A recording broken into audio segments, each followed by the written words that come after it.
That was my bad. I was talking. Recording in progress.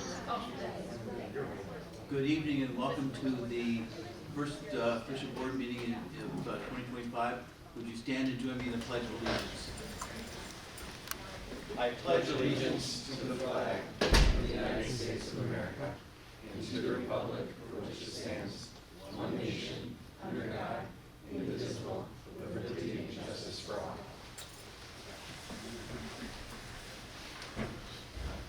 Well, welcome tonight. Over our break, we sadly lost two members of our school community. So we'd like to observe a moment of silence in memory and honor of Jaden and Kendrea.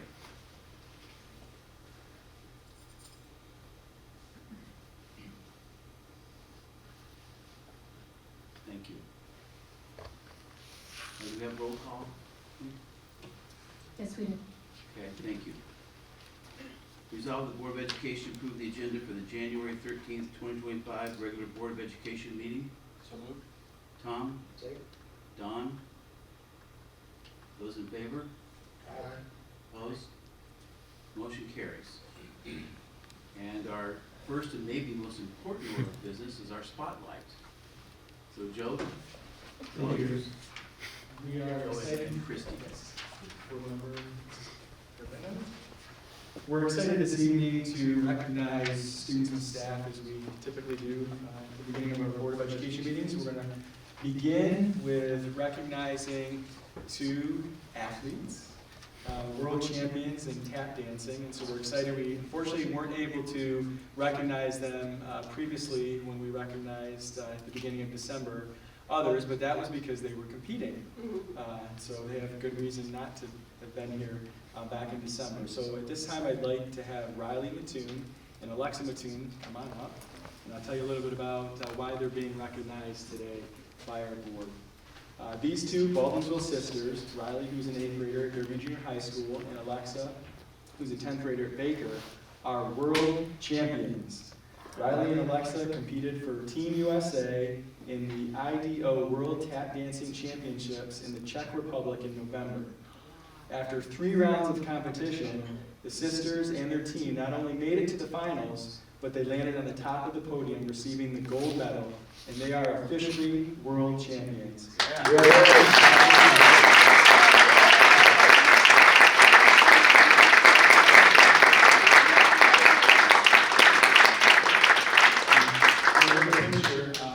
I was also promised some important top secret information I'm going to share with the board in executive session that cannot be released yet, but there's a lot more special events, things happening with these girls coming up soon, and it will be announced at a later point in time when it's ready, but the board's going to give a secret preview of that. So congratulations on that too, and the community will find out later on.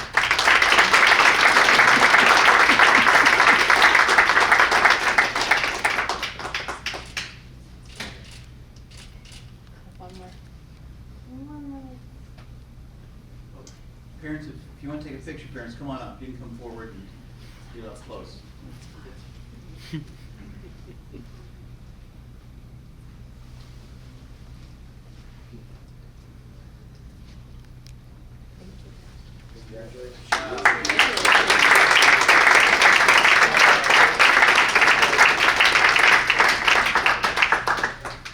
Our next group of students that we're going to be recognizing this evening are a talented group.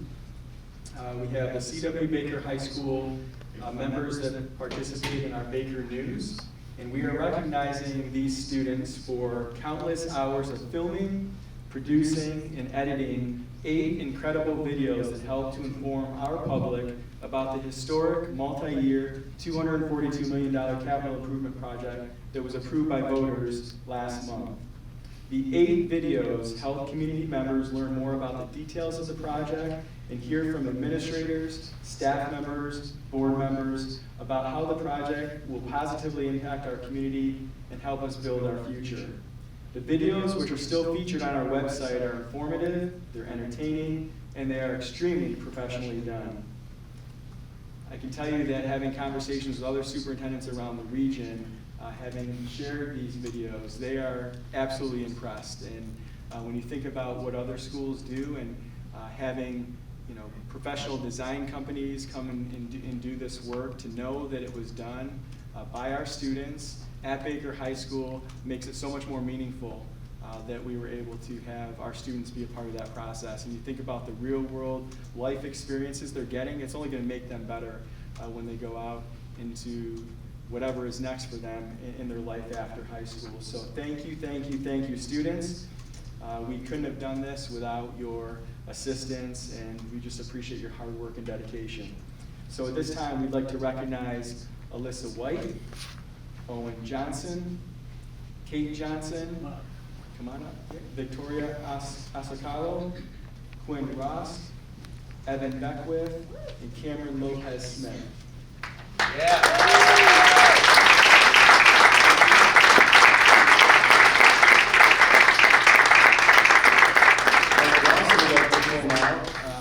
That the amazing drone footage that was featured in many of our videos, that was captured and provided by Owen Johnson as well as Declan Down. So Declan's here.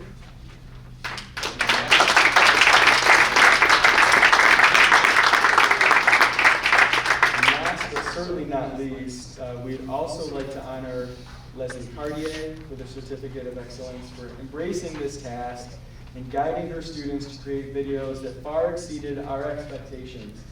Leslie is Baker High School's Library Media Specialist. She's a film teacher and the Baker News Director. And as I mentioned before, this extraordinary leadership and guidance helped make this project possible. She guided these students so well, and we can't thank you enough for everything that you were able to do for our school community. It's something to be proud of. We hope you're proud of it. We're proud of it.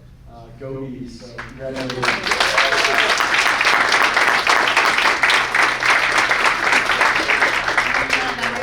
All the way over. Come right to the middle of the room.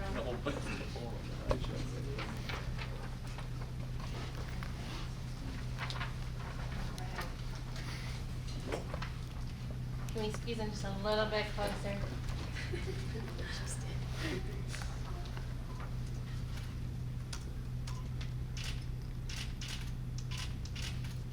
One more, please.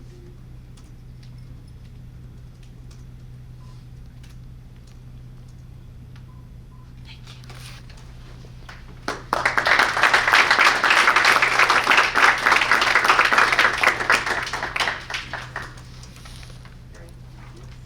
Thank you again, and we're hopeful that they will continue to help us, just like they did last year with our school budget videos that will be coming in May, April, May, as well as a few other things that we have in the works. So again, thank you, awesome job, keep up the great work. We're excited to see where you land as you lead Baker, and we're excited to hopefully see some of you on the national news. Thank you. Thank you. Thank you.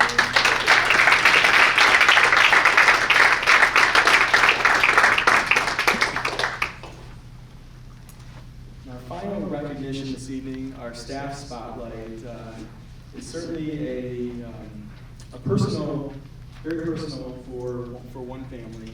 And I'm going to try to get through this without giving a whole heck of a lot of details to respect privacy, but the family did request that we recognize our staff this evening, rightly so, for some amazing work in helping to really, what I would say, save their child's life. So the board and the district administration were excited this evening to recognize staff members at Ray Middle School who, through their quick action, 3 of our school nurses are being recognized for crediting for their quick work and thinking to provide exceptional care for one of our Ray Middle School students. And I'd like to call these staff members to come forward. Amanda Thompson, who, Amanda, if you can come on up.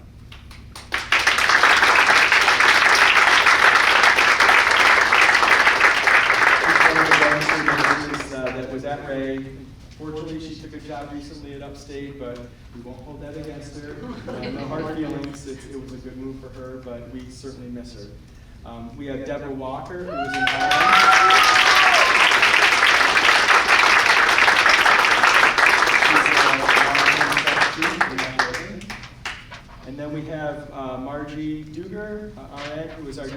nurse.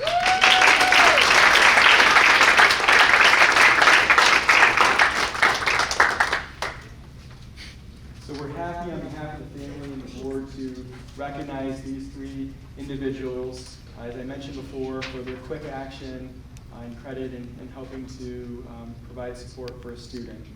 This nursing team was caring for one of our 6 students who was being treated for migraines. When that student came to the nurse's office with new symptoms, the nurses contacted his parents immediately to recommend an evaluation at Upstate Golisano Children's Hospital. The child's family is grateful for the team's actions that day. They certainly saved his life. The hospital evaluation that day led to the discovery of a cancerous brain tumor. That student underwent surgery to remove that tumor and is currently receiving treatment in Boston. And we send our prayers and thoughts and well wishes to him for a strong and healthy recovery. Despite the severity of what his family has gone through, they believe that they would be in much worse position had the nursing team at Ray not acted in the way that they did. And that was from the child's parents. So on behalf of the board and the family and the district administration, thank you for everything that you did for this student of ours. And we're going to keep sending our Be Strength and Be Pride his way. So thank you.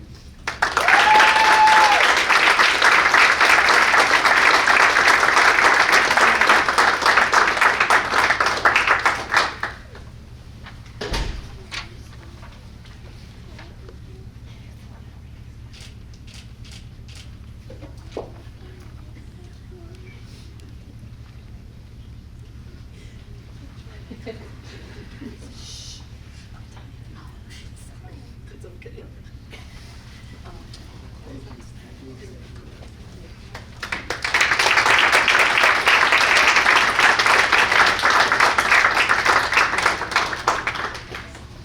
So just to reiterate our pride and our students and our staffs, thank you everyone, and we certainly appreciate all of these people. And just as a side note, we are so pleased with Ms. Cartier and what her students did.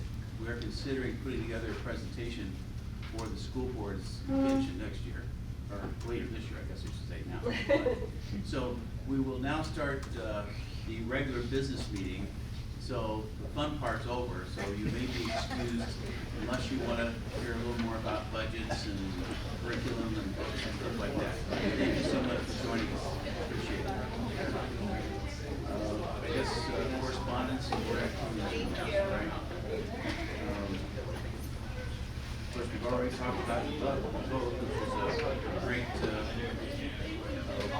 satisfying win for everyone. And anything else past anybody wants to bring up, or anybody attend anything that they want to talk about? The only thing I will mention, not necessarily related to a meeting, but this past weekend, we hosted, in collaboration with Lucy and Lucy's, the first lumber meeting competition that was at Raymond School, which brought 23 teams from around the region to Ray. It was a long day, it was an exciting day for our students. It was a great day. Unfortunately, we did not come out with any of the hardware, but our students had an awesome time. We're grateful for those teams that were able to compete and that walked away with some recognition. I will say that, you know, one of the cool things about the experience, one of our coaches or advisors of our students also has experience coaching athletes, coaching at football level and also, I believe, baseball. And one of the things that he shared with some of our administrators that were at the event was how, even as a coach, with these students preparing, you know, the anticipation, the nervousness, the adrenaline, all that, those same experiences that he had as an athlete and as a coach, working funneled through with the experiences that these students were having. So when you think about the two types of students, I mean, everyone's unique. We have students that were competing in this robotics competition that were having very similar experiences that our athletes have. And so what a great way to create this for our students that, you know, it's just a pretty cool thing. So I thought that was unique and special, and they did a great job, and they had a neat little dance party toward the end of the event while the judges were doing their tallying. But I know Tiffany's son was a participant, and she had nothing but positive things to say about the experience that her son had, and we're just thankful that we're able to partner with OCM.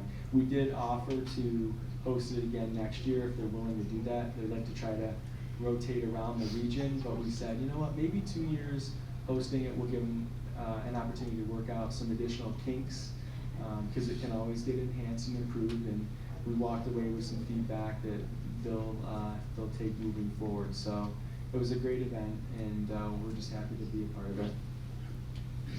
And I think it's worth noting that this is an event that coincides with our elementary after-school programs that we run. And this is the second year we've run it, and it's great to see. There's a lot of interest. I know people have talked about how their kids wanted to be in Legal League, but we have only a certain number we can take. But those programs seem to grow, and we're always happy to try to expand the knowledge and horizons of these students. That's been wonderful. Anything else, anybody? So moving forward, I see, of course, there's a community cafe on Wednesday, and that's going to talk about graduation potential changes. Do you want to just? Graduation requirements, potential changes through the Blue Ribbon Commission. Renee has done a great job and her team of putting together a presentation. So the big focus at the beginning will be through a presentation, and then we do have a thought exchange, which has become a part of our process toward the end of the cafe. So we're excited about at least getting some additional feedback from our community related to those changes, and it's an exciting time for sure. Okay, we can note here, yes, Sam, go ahead. Sorry, I just wanted to mention the facilities meeting tonight.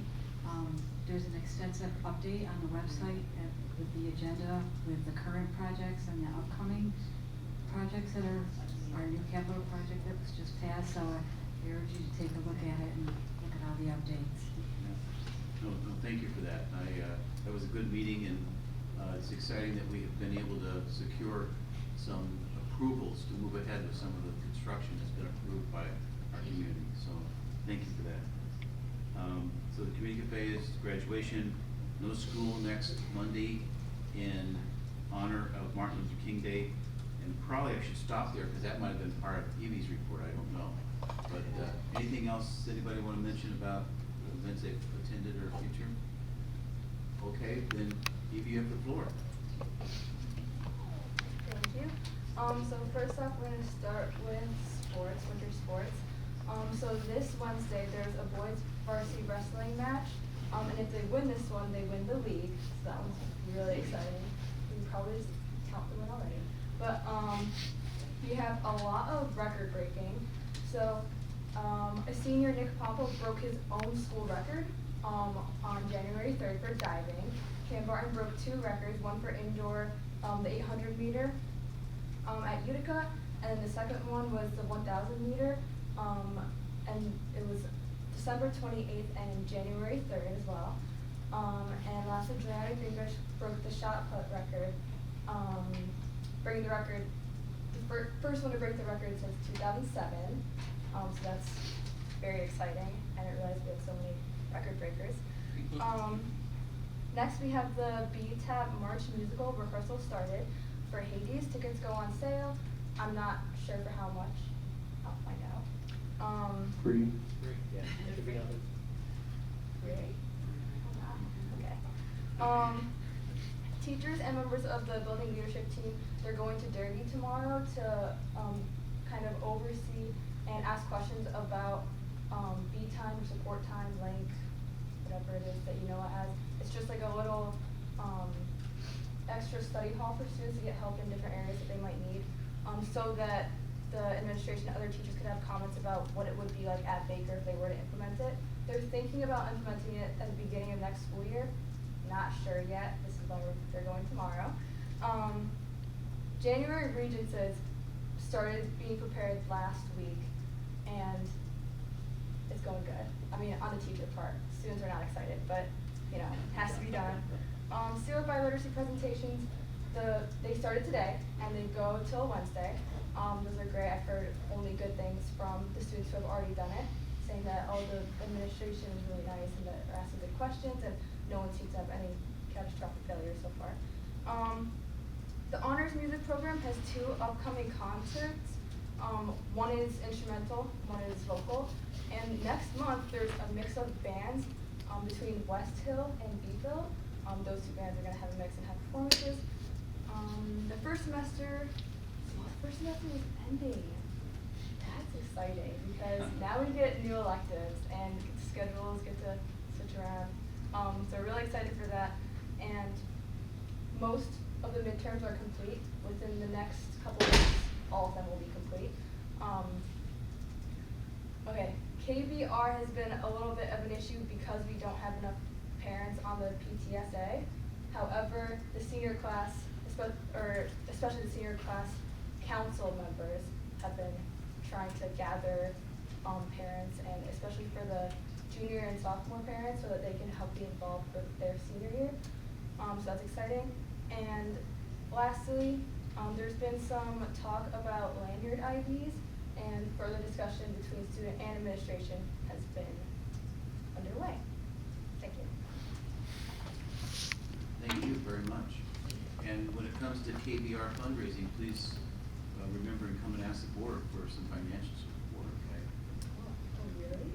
Yeah, we have in the past, yes. Oh, okay. I think we missed it last year. We could also volunteer at the event too. I challenge I guess anyone we could, to couldn't we? what is it, the sumo matches that they have? Is anyone interested? I would like to just add a clarifying note to Evie's presentation for the Seal of Literacy. Today were the English presentations, right? So in April, our students will be traveling to, I think it's at OCC this year, for their second language presentations. And Evie will be attempting triliteracy, so she is attempting 3 languages. So English, Spanish, and Chinese. So I just wanted to point that out.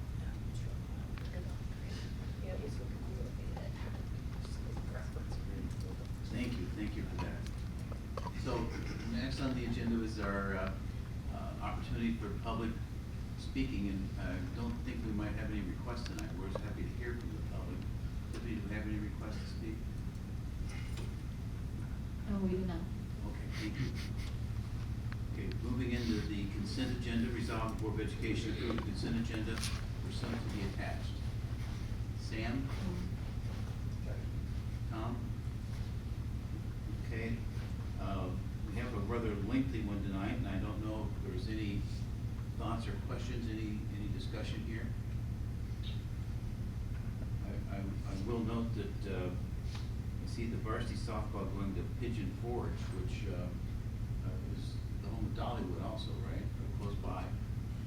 So hopefully they may get to, maybe close then, I don't know. So close to that. No, I guess there's no experts here. Okay. They're going in April, so it'll probably be. Okay, thank you, Wayne, thank you.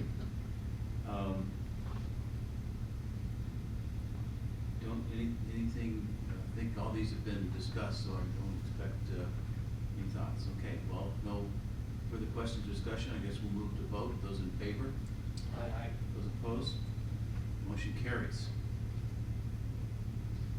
Now, the next one is the first reading of the policies 500, or 5,000 and 6,000.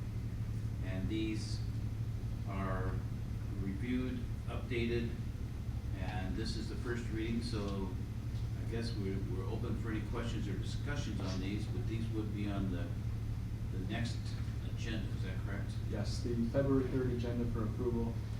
You'll notice that pretty much all of them, the 5,000 and the 6,000 have been reviewed. The policy committee is just making one minor update to policy 5310, which is expenditures of school district funds, and it's a minor grammar adjustment, nothing substantial. So that's really it for the review this go around. Okay. Hearing no further discussion, any questions, discussions? Okay, it'll be on the agenda for voting on the next meeting in February. Item B is textbook adoption. Resolve the Board of Education approve the textbook adoptions of Touching Spirit Bear by Ben Nicholson and Gracefully Grayson by Amy Pulaski, used in grade 7 English classes pursuant to the attached. Christie? Wayne? Any questions or discussions on this? Yeah, I think so. Okay. I read, I didn't get through Touching Spirit Bear. I've kind of grazed it, seem to have too much issue with that. I do have concerns about Gracefully Grayson. I've read through it. You know, this is a tough subject. It's a little bit, I know, of a hornet's nest for folks. And I appreciate this group very much. I think we all give each other the benefit of the doubt on these issues. So it is a tough one to talk about. Transgenderism obviously is something our community deals with. I thought Gracefully Grayson was well written. I think it addresses a young 12-year-old boy who feels like he's a girl in a boy's body, and he auditions for the female role in the play. And it seems that the trajectory of the book is acceptance, and certainly the heroes of the book are those that accept him, and the villains are those who don't. There's certainly a young man who's dealing with ridicule and being picked on. And let me just say right from the start, it's important to me as a board member that our students are cared for, and regardless of what they're going through. I don't necessarily think the answer the book gives is as simple as what the book purports. I think feeling like you're a different gender than your biology is a very complex issue. And I know it's a hot topic. It's particularly complex for prepubescent children. We're talking about a 12-year-old boy. And we're talking about putting this in a class with 13-year-old and 12-year-old kids. I have 4 kids. When you start to hit that age as a parent, you're preparing yourself to have conversations as they hit puberty that are very, very difficult. It can be a confusing time, and it can be a time where parents and teachers and everyone needs to shepherd kids carefully through very complex issues. Transgenderism as an issue is very difficult. We know that folks that do struggle with actual gender dysphoria, there's a 40% suicidality rate. And that's pre-surgery and post-surgery if they do alter their biology, or if they do alter their physical body. And that can't just be accounted for as a lack of acceptance. It's so much more complex than that. And so I think our parents and our community are going to want to have careful conversations with their kids at that age. And I don't know that we should be jumping in with our prepubescent kids and driving that conversation before maybe they have a chance. I certainly don't want this author to be speaking to my kid about it before I do. It's too early. And it's not necessarily the right answer, that book. It's so much more complex than that for parents and doctors and others to deal with if someone's struggling with gender dysphoria. There is that struggle. There's also the reality of social contagion. And I think we need to be careful here. I'm not for banning books, and I'm not scared of this topic, and I'm not scared of talking about it. But we have thousands of books to choose from that we're going to put in the bravery section for our 7th graders. This doesn't even touch the list in my view. I don't know why we would want to do that. I think our parents at this age, prepubescent, deserve the opportunity to have these conversations before we stick it in the English classroom. Again, I'm not scared of it. I mean, if we want our high school kids, there's tons of books we can choose to put in there. And I think we should not choose in 7th grade to put this one in there. That's just my view, so I would be voting no under racial groups.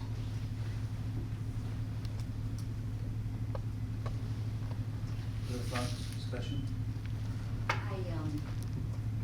I respect what you're saying, Jeremy, and I think, it's obvious you've given a lot of thought to this, and I think the board needs to give a lot of thought to these kinds of issues. And I guess the question I had was, I read, the beginning of the book that I was able to get online for free. So it was like the first 4 chapters, I think. So I didn't get to the end. So I want to make sure I don't misrepresent anything that's in the book. But the part that I read, I found really sad, because this is obviously a student. The protagonist is a student who is obviously very scared, uncomfortable. It described how the protagonist felt in school when called upon to pair up in the classroom, and was afraid to go to the lunchroom to have lunch, so didn't go to the lunchroom to have lunch. And I think we probably have students in our schools right now that have those same kind of feelings. And so I was wondering, what is the plan for how to answer questions that students might have while they're reading this book, or if it brings up anything. It doesn't even have to bring up feelings of I'm in the wrong body. Just that beginning that I read, those descriptions were so vivid, about how this student was just, scared to death to go to the cafeteria and have lunch, or have to, choose a partner because he knew he wasn't going to get chosen. What's the plan for having those kinds of conversations with students if they do bring, it does bring up feelings that, they might be having that are similar? So there's a couple things I want to say about Gracefully Grayson. To your point, to both your points, I think very valid, and the space that we have our students and the time that we have our students in classrooms and exposing them to various literature is, absolutely a privilege that we have as educators. So I think for the plan, when our teachers selected this book, they see a need for demonstrating different types of students in their classrooms and their beliefs and their feelings, and validating those. So they, like you, Jeremy, are not afraid to talk about the topic because the kids are already talking about it in some sense, right, in classrooms. I agree with you that if we want our high school kids to talk about this is, where you feel like it's appropriate. But I would also say that there are students that feel like this at the middle school level and even at the elementary level.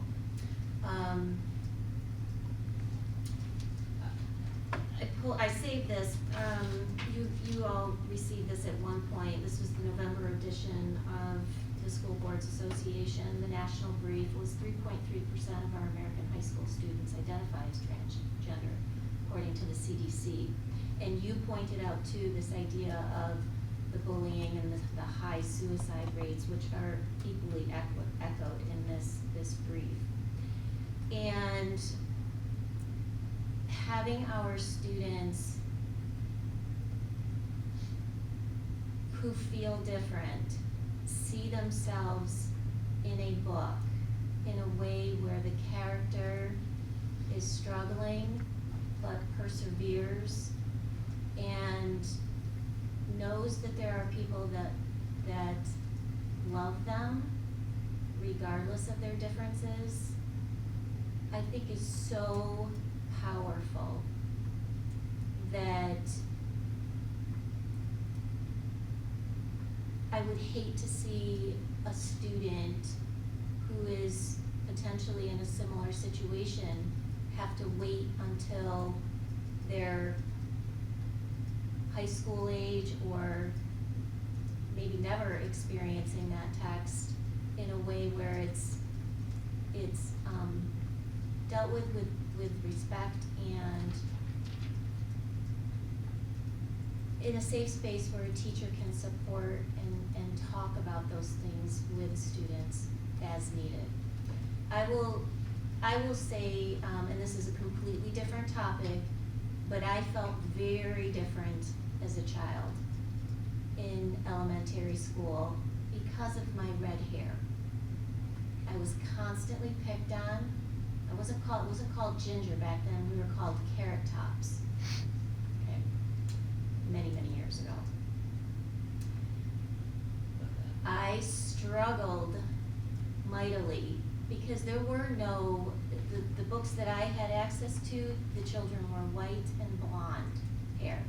There were no red-haired characters, protagonists, until I came across Pippi Longstocking.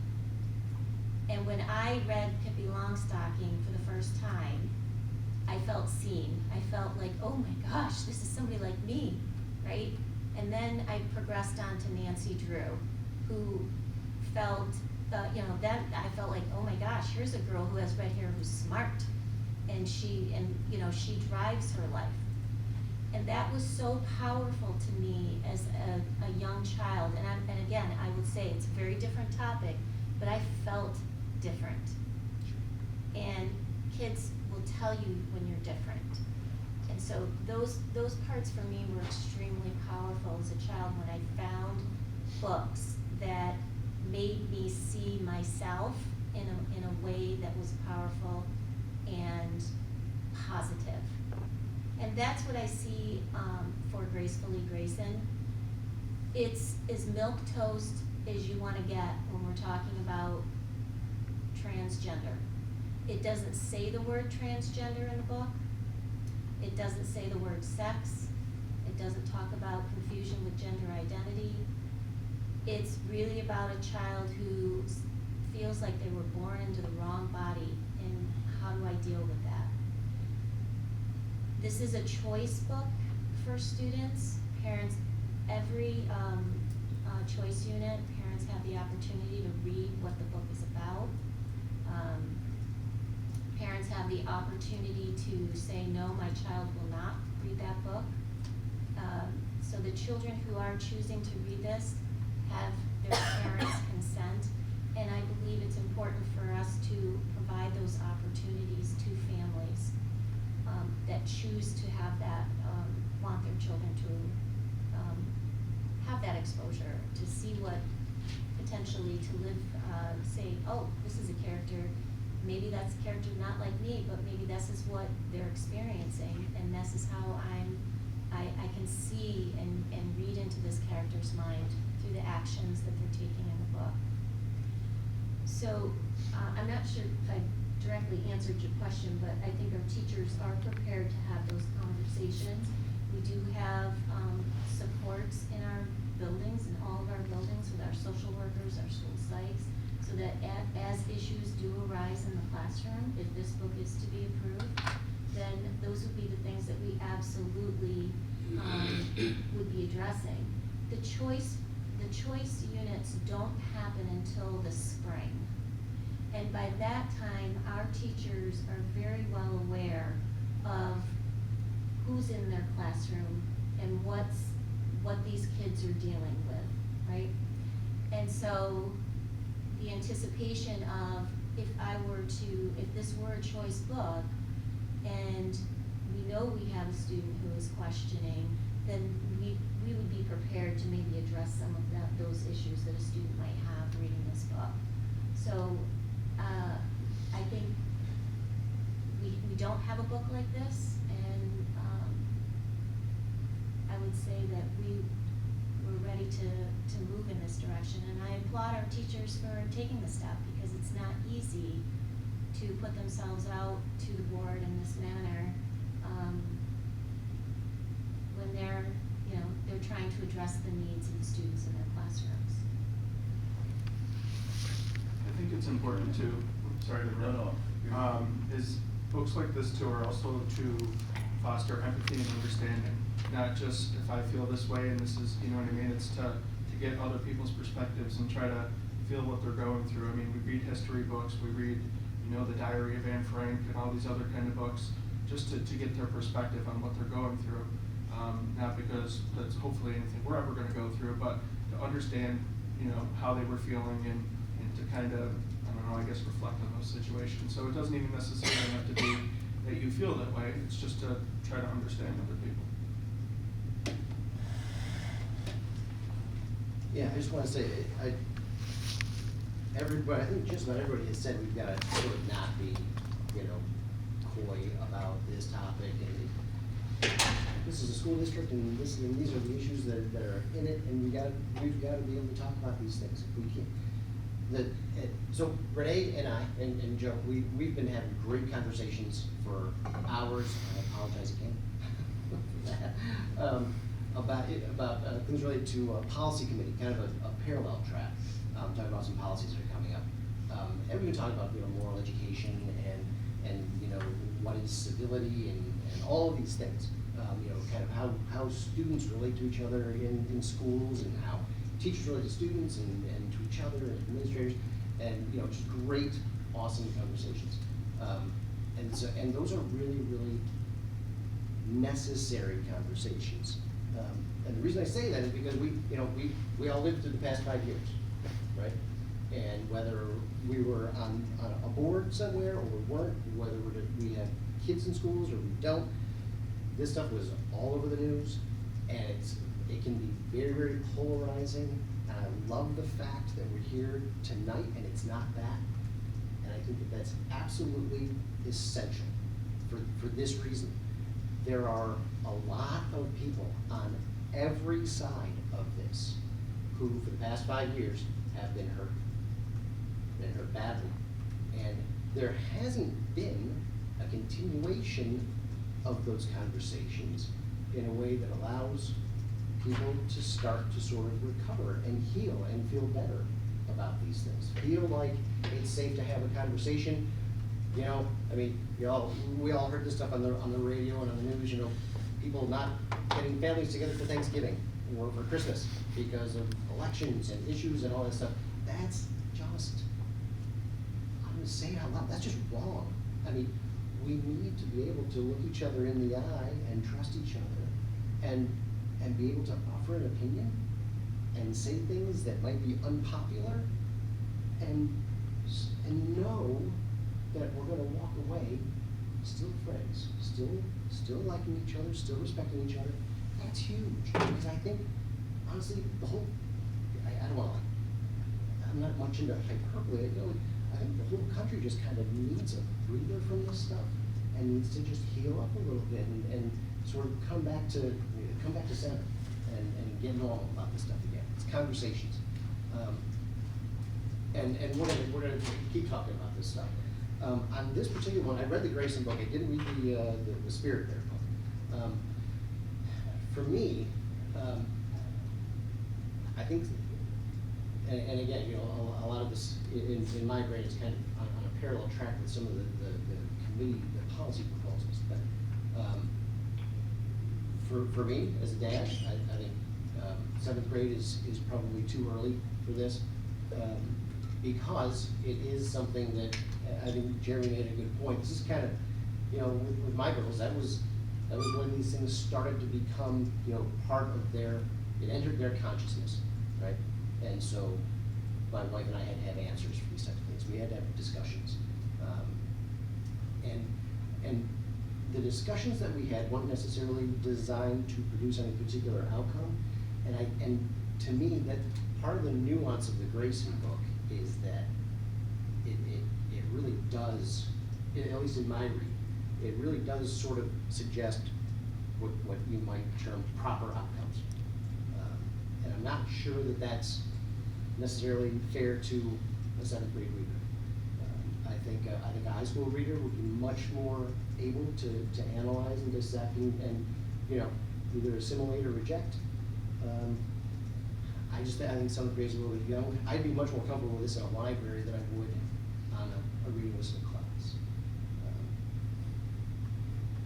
So those are kind of my thoughts on it. Again, I think that it's important for us, particularly us as a board, but just as a community, to be able to just talk, to take the energy out of it, and be decent, normal, honorable people, and have honest conversations. So I just want to say thanks to this board, because this is fantastic compared to what this conversation was 3, 4 years ago, going on 5 now. This is awfully good. I'm awfully impressed with this. I think I would just, I think I would just add, No, go ahead, I was just looking for the next other discussion. I think it's incredibly important that we talk about, to Renee's point, issues where kids are feeling hurt and not accepted and different. I have no issue with that. There's 1,000 books that do that. A 12-year-old boy feeling feminine or female could be a number of things. We don't have all the answers to this issue. We act like we do, and I think to our detriment. There is a spectrum of femininity and masculinity in both genders. There are boys who are more feminine and creative and exhibit what would be traditionally feminine attributes, and there are girls that are more masculine and exhibit what would be traditionally more masculine values. There's also people who struggle with gender dysphoria and actually feel like they're in a different body, and have to deal with that, and that's where we see really high suicidality rates. The book answer is really, if you feel like a girl, let's call you she. I don't know that that's the answer. There's so much more that needs to go into the care of a particular human being that's struggling with this spectrum of issues. And we're kind of pretending like that's just the easy answer for the kids. And it's driving, I think we're seeing the data already, that it's driving social contagion. And there is a New York State kind of expectation that the adults can't be the adults in the room sometimes in regards to these issues. And that, I think, is a struggle, because we don't let kids who are still developing make a lot of decisions. Like, they can't buy Zins until they're 21, you know what I mean? They can't get tattoos, they can't, and we have eliminated the ability for adults to speak into and to care for these issues when kids have certain feelings in this regard. There's a lot of complexity to this, and I also think it's a little bit more tricky when it's on a reading list that you have to affirmatively opt out of. That's a little tougher for parents. And so, again, I just have a lot of concerns about it. I think when a horse is dead, dismount, I guess, but I don't know that we want to put parents in a place in 7th grade where they got to opt out of this thing. Question, at what grade level in our health class is this sexuality introduced? So they start health instruction in 7th grade, and when they talk about sexuality, it's very basic in terms of care of self, right? So preparing students for puberty, basically. So beyond that basic care of self and some of the very basic changes that the human body goes through, that starts in 7th grade. When does the more supportive for that? 9th grade. 10th grade? 9th. 9th grade. Students So high can school. students can start taking health in 9th grade. Many of our students take it, they can take it in 10th, 11th, or 12th grade, but they have to have that high school credit of health before they graduate.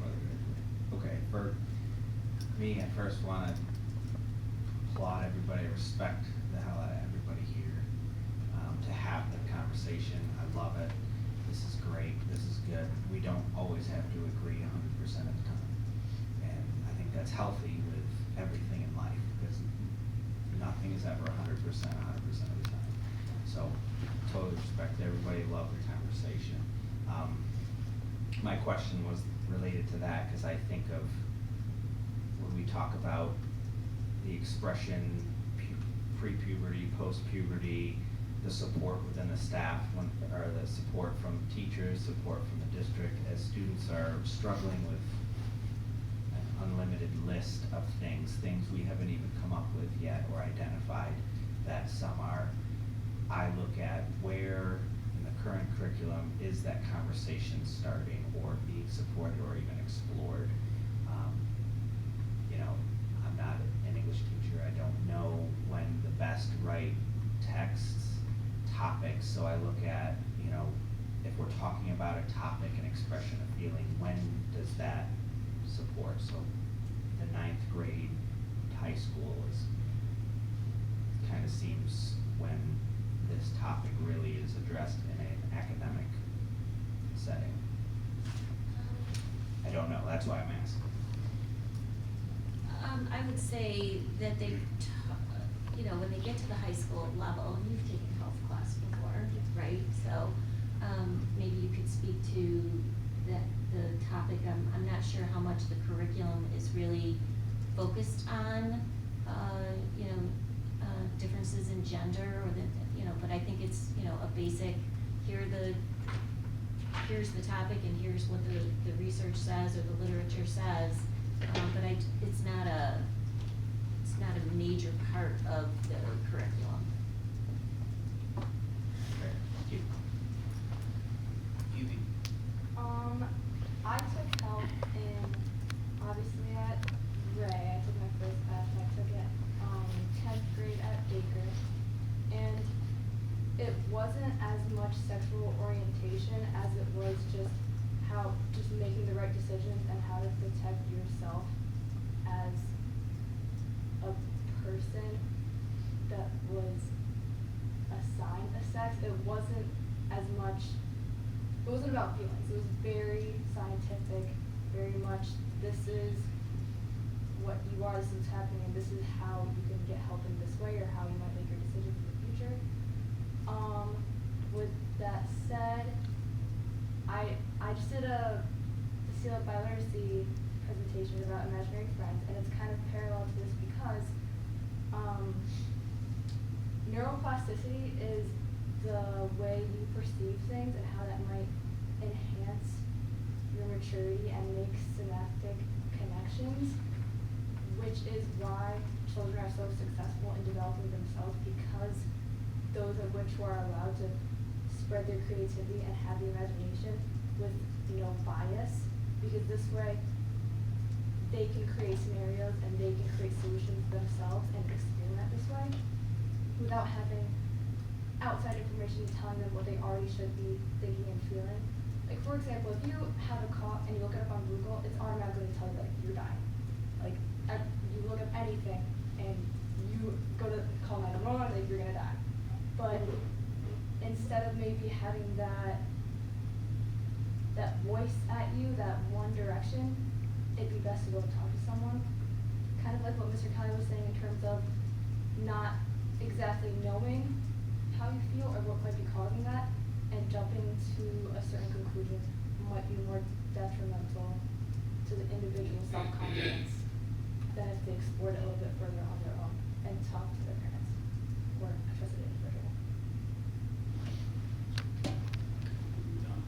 So I don't normally speak twice on something, but Mr. Kelly lit my fuse and Ms. Miller triggered me. Jeremy said something about, you know, the adults in the room talking and making decisions, and Evie sat and sort of gave us, I think, an impromptu sort of analysis of, like, you know, how do I as a student approach this? And those two things play very, very heavily in my mind. And here's why. Because we're adults in this room, and we can have a great conversation, and we are. The adults who are making laws about this, I assure you, are not necessarily adult thinkers in a room when they come up with legislation and policy on these things. They are driven politically, and you can look at state education law, it's all over the place. The politics is what, making law is a political process, and I wanna make sure that we understand that we're living in that context, in that environment. And that's why, you'll hear me say, when we start talking about policy that's coming up in February, I have an extraordinarily strong bias toward making sure that we as a board speak for the families and the students and all the stakeholders in this district. Albany will try to, and it'll be easy if we leave the void. But to me, in my mind, those are two critical elements that we have to consider with not just broadly everything we do, but everything we do that we might get questions about from moms and dads and students and administrators and teachers. Everybody has an interest in this. I want to make sure that we are the ones who are setting the direction for our district, and not a bunch of electeds and all You know, and related to that, Don, I'm sitting here and I'm really struggling with this because what I would do and how I would handle this as an individual parent with my sons might be different than the way someone else wants to handle and, you know, do things with their sons. So I'm really struggling with not giving students an opportunity to read about something like this and have the potential to experience empathy and maybe see themselves in a book. And it doesn't even have to be I'm a boy in a girl's body. I'm telling you, that beginning that I read, I think a lot of students at that age could relate to the description that was being provided, to the awkwardness, the fear, so I'm really, really struggling with, you know, do I want to take that experience away from, you know, students and families who might want to have that experience of reading this book as a choice? So I don't know what the answer is. To be honest with you, I'm really struggling with, you know, you're going to say, how are you guys going to vote in a minute here? And I'm really like, I don't know how I'm going to vote. Can I just submit? One of the things that, you know, hearing the conversation, you know, we have flexibility, right? So my job is obviously to make recommendations to the board, and knowing that this is obviously a difficult decision, and maybe you're not all in a place where you can definitively say yes or no. Yes, there are a few that have spoken one way or over the other. That being said, one of the things that we can do, and it just buys a little bit more time for conversation before you have to make that decision, is to potentially look to have, you know, somebody make a motion to postpone, separate out this tax, which will allow further discussion and conversation. Some minds might change, some minds may not change, but at least it provides for the ongoing conversation that, you know, I think we're having this evening that's been, you know, a positive exchange, given, you know, a sensitive, difficult topic to have a dialogue on. So, I mean, that would be one way to allow us more time to really think about and assess if this is something that, you know, the board wants to move forward, and when you're ready, you know, the vote can be called, and whatever majority rules, and if not, you know, we move forward, but at least it gives people more time to think. Not that you haven't had time, but I think until you start engaging in the conversation as a board, it's hard to, I mean, really finalize your thoughts. Can I make a suggestion for yourself? So, first of all, this has been a very, very fine conversation, this kind of conversations we have, not so much in public, but we have these conversations.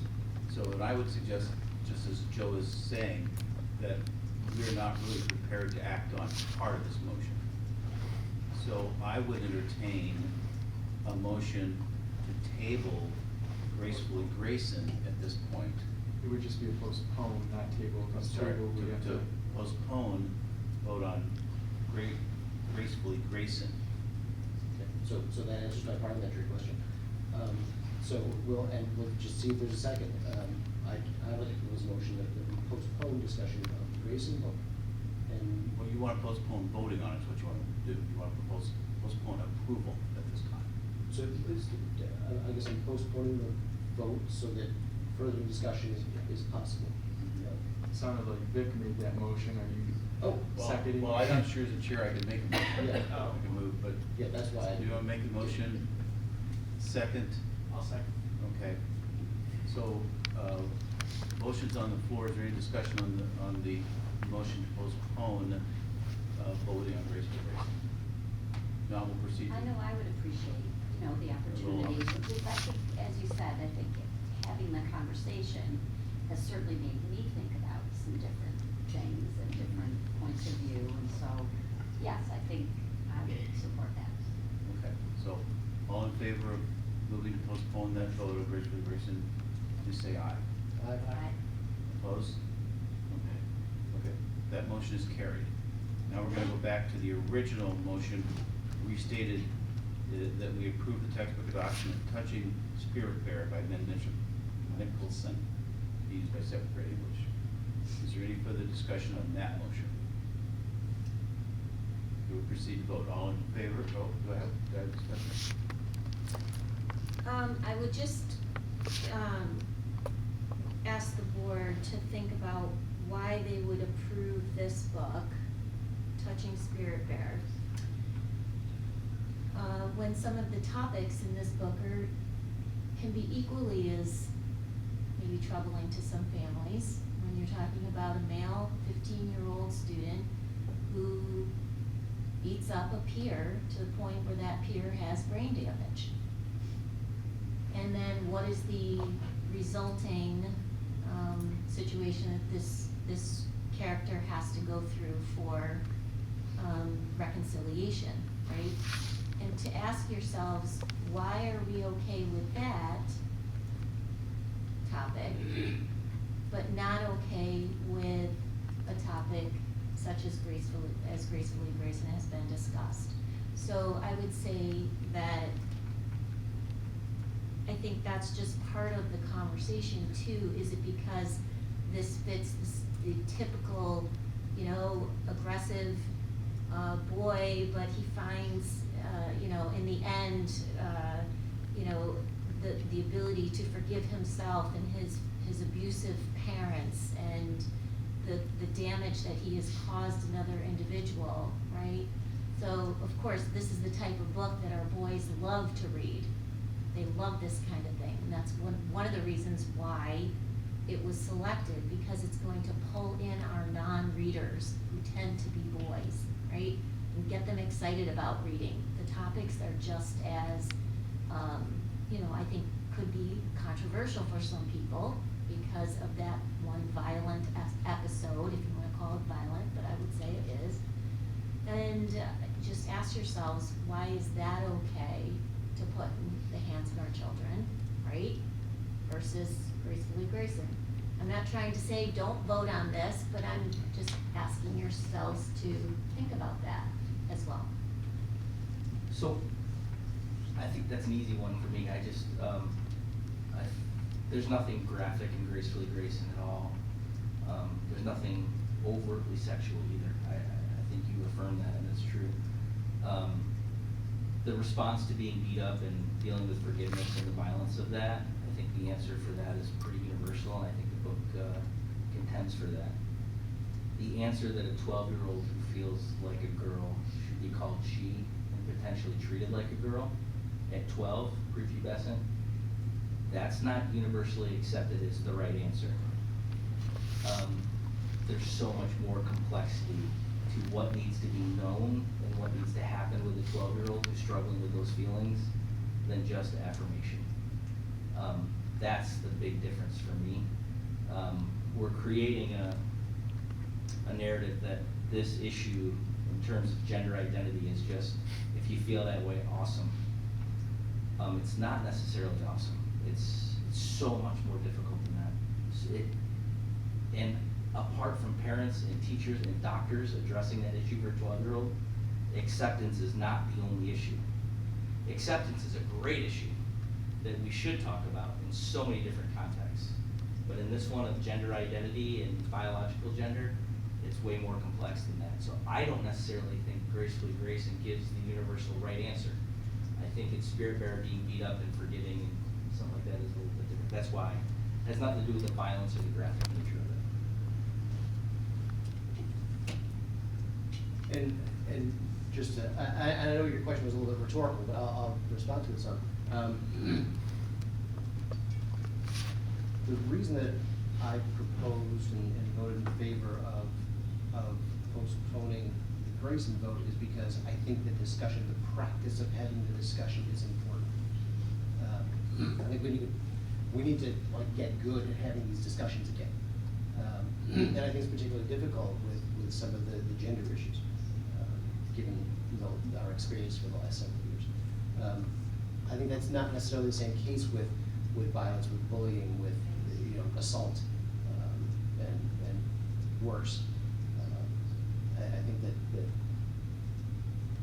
to Jeremy's point, there's a little bit more of a universal sort of impulse when it comes to violence. But I think that the discussion for some of for curriculum materials that deal with gender issues, I think is a discussion that I think needs to go on. I think we benefit from it. I think Christy put that very well. But it would be just because I didn't propose postponing the vote on this text doesn't mean that I support it being included in the curriculum. So, yeah. And Vic, I I'm don't so think it's sorry. okay. Right, I don't think violence is okay. So, Vic, I'm so sorry. Because I know I we would can- ask people to be brief because Yeah, I know. typically we're kind of rehashing some things here.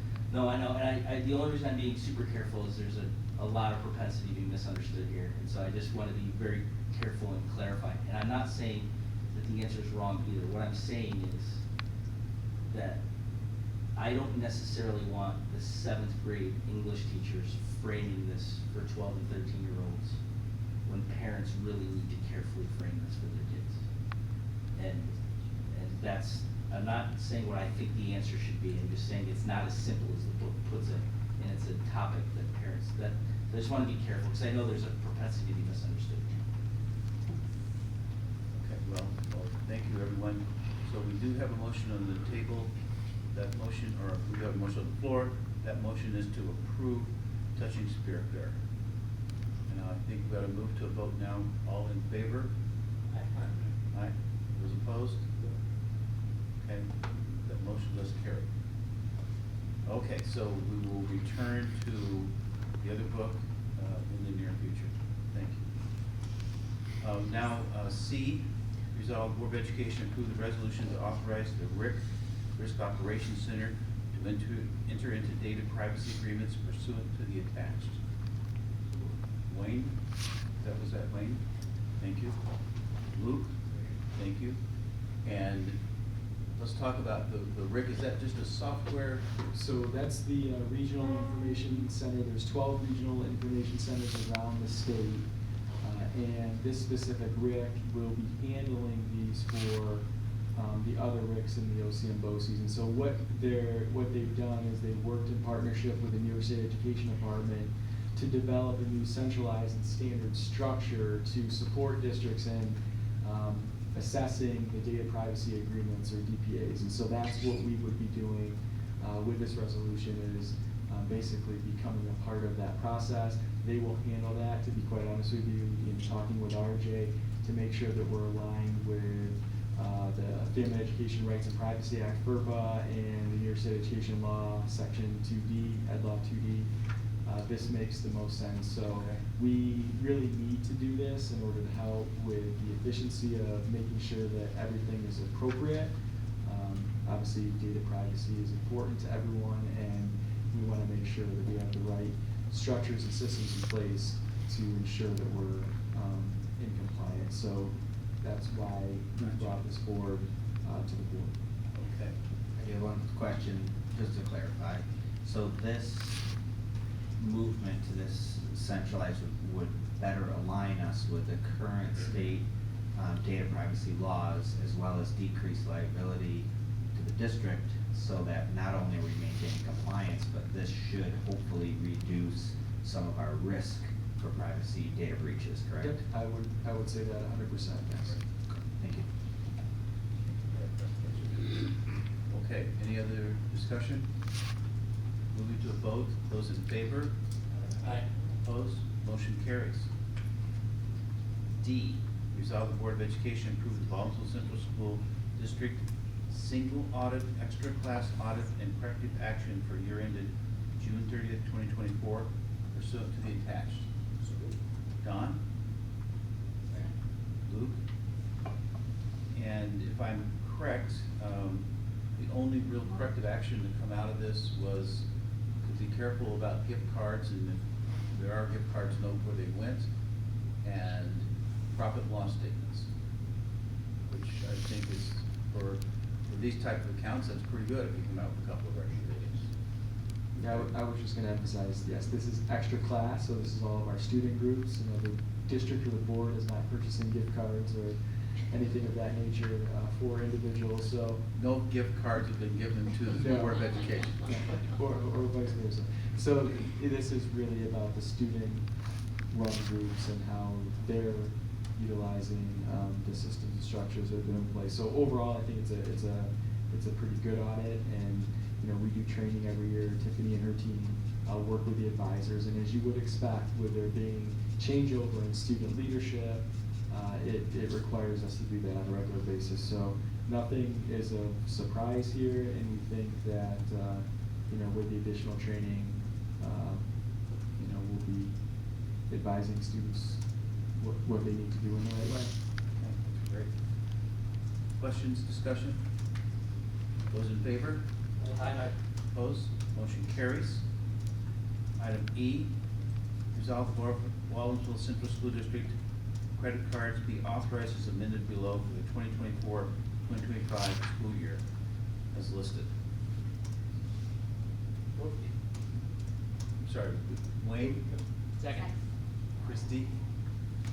Okay, and Joe, you want to say 2 words, because I know you looked at 2 this and. words. Yep. Few additions, secondary schools, we needed to do this. It just helps with their purchasing instead of petty cash accounts, consistent with others, $500 limit. Much easier to track. You have a bill and you have to have an explanation for each item on the bill, and. And if Makes there's any sense. fraud, we have the ability to dispute in an easier way. And just a quick question I learned to ask from prior experience over the last 7 months. Are these credit cards can they only be used at certain vendors, or can they kind of go anywhere? There's a limitation on the cards for what vendors that are authorized through the district, and they have to have a purchase order made out for the card in order to use it. Perfect, thank you. That was a good answer, wasn't it? Okay. I think we're probably ready, yeah. I think we're probably ready for vote then. Those in favor? Aye. Opposed? Motion carries. Okay, that's the end of the business, so for roundtable, the only thing we have up here is the board self-evaluation. And you may have gotten a note on your thing today, I did. So the evaluation is set up. Your due date to have input is next Monday. And then once we have that input, we'll aggregate that. And we're talking about, we'll do a group meeting after our work session on the 27th. We thought we might even sit down and have a dinner together and do this, but we can aggregate it and even provide printouts for everybody for that discussion, if that makes some sense. How's that? So Luke made the suggestion, we do get together for dinner. I think he's buying, so he's doing that suggestion. But, or he's cooking, I don't know which it is. So, okay, so that would be a nice informal setting, so we can have a discussion there. Does that sound good to everybody? Yes. Okay, excellent. And hey, Victor, So- on that board self-eval, are we doing it to completion or just that first step? Just the first step, we don't have to complete it, we'll complete it at the end of the year. All right, so Thank just you for step that. one. Yeah. Yep. Thank you. But you can fill in, I think you may have to fill in something on every, do you have to fill in every block or not? You have to, you don't have to provide a comment for every section, but you do have to evaluate every section. Yeah, you gotta go into every section and mark that you're done with that section, okay? Okay. Anything, any other questions or thoughts on that? So just for Wayne's benefit, we have homework through the weekend then. Whoa. I thought it was due in December, so I did it a couple of weeks ago. Oh, man, wow. I hope when I reset it, I didn't knock it out. No, It's still there. Well, I was gonna say. Wasn't it because we extended the date? We changed the So, date, yeah. we changed the date, because I wondered when I went in to reset the dates, a couple of them looked like they were about done, I didn't really look into detail, but I guess that was because you did it. Okay, okay, good enough. Now, we resolve the Board of Education enter into executive session for the purpose of collecting negotiations pursuant to the Taylor Law, discuss the Baldwinsville Teacher Association contract and employment history of a particular person. Jeremy, Don, those in favor? Aye. Those opposed? Motion carries. We'll take a short break and go into exec. Thank you.